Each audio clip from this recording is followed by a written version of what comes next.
New Zealand से एक ऐसी न्यूज निकल कर आ रही है जिसको सुनने के बाद खालिस्तानियों के पेट में तो दर्द जरूर होगा, लेकिन हम सब भारतीय काफी प्रसन्न हो जाएंगे।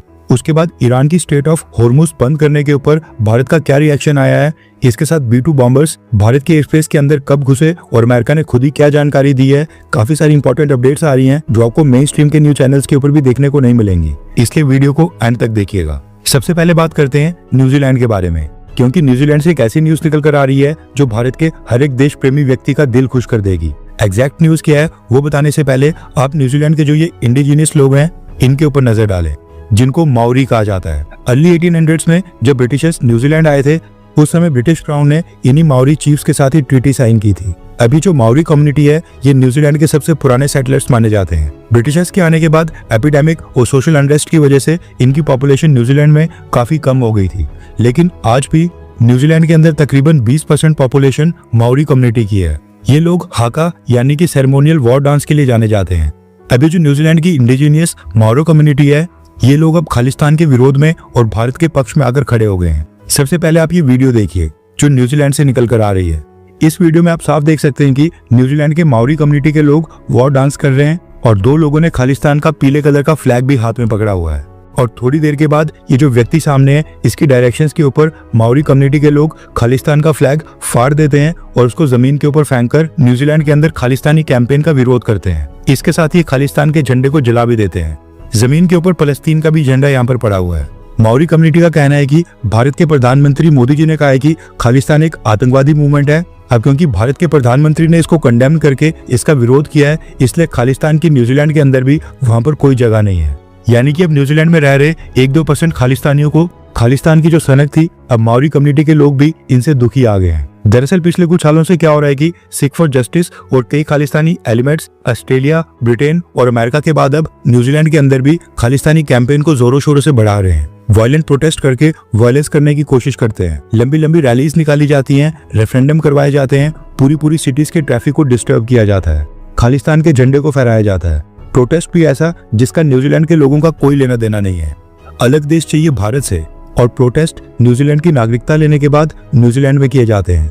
इसी वजह से न्यूजीलैंड के आम लोग इनके कारण काफी परेशान हो रहे थे और अब न्यूजीलैंड की इंडिजिनियस माओरो कम्युनिटी के इंडिजिनियस लोगों ने अब खालिस्तान का विरोध करना स्टार्ट कर दिया है। खालिस्तान के झंडे फाड़कर इनको फेंकना और जलाना स्टार्ट कर दिया है।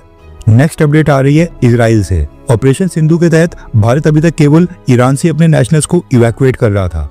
इजराइल में लोगों को रजिस्टर करने के लिए कह दिया गया था, लेकिन अब न्यूज निकल कर आ रही है कि पिछले कल देर रात को इजराइल से भी पहले बैच को इवैक्यूएट कर लिया गया है। 160 इंडियंस जिन्होंने भारत आने के लिए अपने आप को रजिस्टर किया था उनको इजराइल जॉर्डन बॉर्डर क्रॉसिंग के रास्ते इवैक्यूएट करते हुए भारत लाया गया है। यानी अब इजराइल से भी इवैक्यूएशन स्टार्ट हो गई है। नेक्स्ट अपडेट आ रही है भारत के क्रूड ऑयल इंपोर्ट्स को लेकर।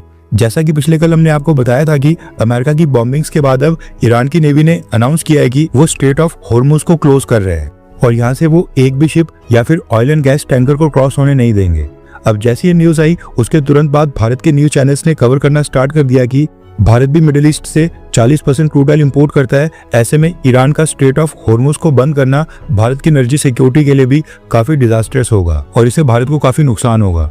लेकिन अब भारत के union minister of petroleum and natural gas Hardeep Singh Puri sir ने खुद ही मीडिया को संबोधित करते हुए क्लियर किया है कि ईरान चाहे स्ट्रेट ऑफ हॉर्मुज को बंद कर दे या मिडिल ईस्ट में कोई और इमरजेंसी आ जाए, भारत सरकार ने इन चीजों की तैयारी कई सालों पहले ही कर दी थी। हरदीप सिंह पुरी ने अपनी स्टेटमेंट में बोला है कि पिछले 2 हफ्तों से मिडिल ईस्ट में बदलते हुए जियोपॉलिटिकल हालात के ऊपर हमारी पूरी नजर है। प्रधानमंत्री नरेंद्र मोदी की लीडरशिप में भारत ने पिछले कुछ सालों के अंदर ही अपनी क्रूड ऑयल और नेचुरल गैस की सप्लाई चेन्स को डाइवर्सिफाई कर दिया है, जिसके बाद अब भारत की बड़ी मात्रा में ऑयल सप्लाई और कंसाइनमेंट्स स्ट्रेट ऑफ हॉर्मुज के रास्ते आते ही नहीं है। इसके साथ ही जो भारत की ऑयल मार्केटिंग कंपनीज हैं उनके पास कई हफ्तों की ऑयल एंड गैस सप्लाईज इस समय पहले से अवेलेबल है। यानी कि अगर अचानक से क्रूड ऑयल या गैस इंटरनेशनल मार्केट में बिकना बंद भी हो जाए तो हमारे पास जो रिजर्व्स हैं उनसे हम कुछ हफ्ते निकाल सकते हैं। पेट्रोलियम मिनिस्टर हरदीप सिंह पुरी ने आगे कहा कि अभी भी भारत को बाकी के अलग अलग रूट से एनर्जी सप्लाई लगातार मिल रही है। हम अपने नागरिकों तक फ्यूल सप्लाई की स्टेबिलिटी बनाए रखने के लिए हर जरूरी कदम उठाएंगे, इसलिए भारत को इस डेवलपमेंट या फिर स्ट्रेट ऑफ हॉर्मुज के बंद होने के ऊपर बिल्कुल भी चिंतित होने की जरूरत नहीं है। ये कहना है भारत के पेट्रोलियम मिनिस्टर का। अब गुड न्यूज ये है कि भारत ने क्रूड ऑयल सप्लाईज को डाइवर्सिफाई कर दिया है एंड आज की डेट में हम 5-6 देश नहीं बल्कि 30 से भी ज्यादा देशों से क्रूड ऑयल और गैस परचेज कर रहे हैं। टू बी प्रिसाइज 40 के करीब देश हैं। अगर 4-5 देशों से आना बंद भी हो जाए तो दूसरी कंट्री से हम क्वांटिटी और वॉल्यूम को बढ़ा सकते हैं। नेक्स्ट अपडेट आ रही है अमेरिका की बॉम्बिंग्स को लेकर। पिछले कल मैंने आपको बताया था कि अमेरिका ने ये जो ईरान के ऊपर बॉम्बिंग्स की थी, इसके बारे में केवल अमेरिका और इजराइल को पता था, क्योंकि अमेरिका के B-2 बॉम्बर्स के साथ साथ रास्ते में इजराइल के फाइटर जेट्स ने भी B-2 बॉम्बर्स को एस्कॉर्ट किया था। टोटल 125 के करीब फाइटर जेट्स आए थे और 3 न्यूक्लियर साइट्स के साथ साथ और भी कई सारे टारगेट्स को स्ट्राइक किया गया और हिट किया गया। अभी तो पिछले कल तक सबको पता था कि इस बॉम्बिंग में अमेरिका और इजराइल शामिल थे, लेकिन अब न्यूज निकल कर आ रही है कि अमेरिका ईरान की न्यूक्लियर साइट्स के ऊपर बॉम्बिंग करेगा।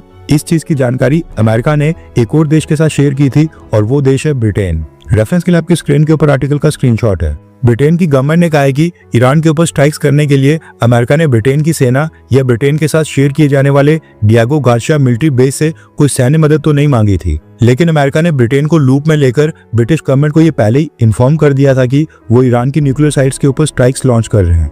ब्रिटेन ने कहा कि उन्होंने बॉम्बिंग्स में हिस्सा नहीं लिया था, यानी कि अमेरिका एंड इजराइल का जो मिडनाइट हैमर ऑपरेशन था उसमें ब्रिटेन ने अपने फाइटर जेट्स या फिर रिफ्यूलिंग एयरक्राफ्ट या किसी और मिलिट्री इक्विपमेंट को डिप्लॉय नहीं किया था। हालांकि कई दिन पहले से ही हमने अपने मिलिट्री एसेट्स को मूव करके रीजन में डिप्लॉय करके रखा है, ये कहना है ब्रिटेन का। यानी कि रात के अंधेरे में ईरान की लंका लगने वाली है, ये बात अमेरिका के अलावा इजराइल और ब्रिटेन को भी पता थी। ये 3 देश लूप में थे। नेक्स्ट अपडेट आ रही है अमेरिका से। अभी जो अमेरिका ने ईरान की न्यूक्लियर साइट्स के ऊपर बॉम्बिंग्स की हैं, इस ऑपरेशन का नाम अमेरिका ने मिडनाइट हैमर रखा है, यानी कि आधी रात में हथौड़ा मारना।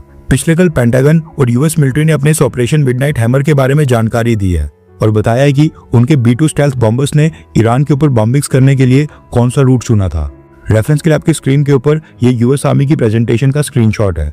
दरअसल अमेरिका ने बताया कि उन्होंने ईस्टर्न रूट्स को चुना था। अमेरिका ने रूट का एक मैप भी रिलीज किया है। मैप में देखा जा सकता है कि 7 B-2 bombers escort and support aircraft के साथ फॉर्मेशन बताते हुए अटलांटिक ओशियन, उसके बाद यूरोप के नीचे और अफ्रीका के ऊपर से मेडिटेरेनियन सी को क्रॉस करते हुए ईरान पहुंचे थे। ईरान तक पहुंचने में B-2 बॉम्बर्स को 18 घंटे की कंटिन्यू फ्लाइट लेनी पड़ी थी।